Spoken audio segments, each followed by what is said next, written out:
Bloodied, bandaged, and hospitalized in France after being stabbed 16 times, Mohamed Mirzaleh says he has no doubt his attackers are linked to the Azerbaijan government, the same ones who warned him a week before the March 14th attack that, quote, "We will kill you." The blogger is known for strongly criticizing Azerbaijan's ruling family on his controversial YouTube page, calling out corruption and rights abuses.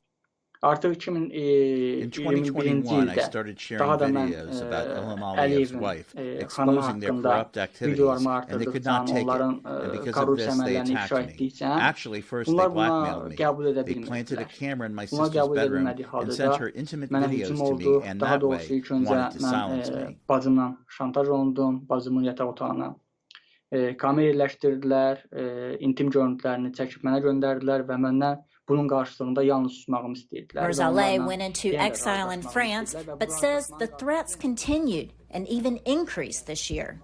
According to Reporters Without Borders, Azerbaijan has a low tolerance for criticism, especially of President Ilham Aliyev and his family. The country ranks near the bottom on the media watchdog's annual index of 180 countries. Since 2014, there has been a relentless war against those who critique the president, and independent journalists and bloggers are jailed very often on absurd reasons, absurd grounds, if they do not have or they are submitted to harassment, blackmail, or bribes. It's extremely difficult to investigate, publish information in the country. Journalists or bloggers like Mirzaleh often flee and seek refuge in Europe or elsewhere to avoid arrest or harassment. There, they have more freedom to report. But exile does not always guarantee safety, says Freedom House. This phenomenon of transnational repression of states going outside of their borders in order to silence people, including through violence, is one that's taking place all over the world, that involves dozens of states pursuing exiles. And among them is, unfortunately, Azerbaijan, which has a track record of committing acts of violence against members of the diaspora. Mirzaleh says some of his attackers spoke Azerbaijani. He says strangers are watching his home and assailants vandalized his car.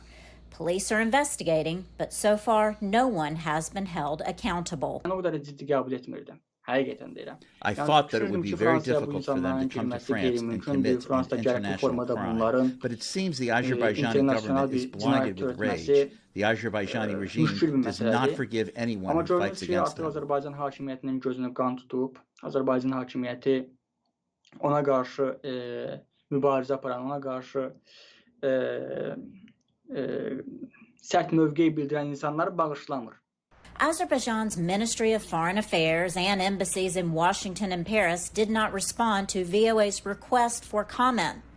The targeting of critics in exile came to the fore last month when Belarus diverted a passenger jet over its airspace to jail dissident blogger Roman Protasevich. The incident prompted calls for greater protections. Whether it's an attack on someone like Mohamed Mirzaleh or whether it's the abduction of Roman Protasevich from an airliner by Belarus, the most important thing is that you can't allow states to think this is something you can just do. Even though the EU has sanctioned Belarus and French police are investigating Mirzaleh's case, the message for dissident journalists is clear. As far as the security goes, I can say that Europe is not a safe place. Laurel Bowman, VOA News.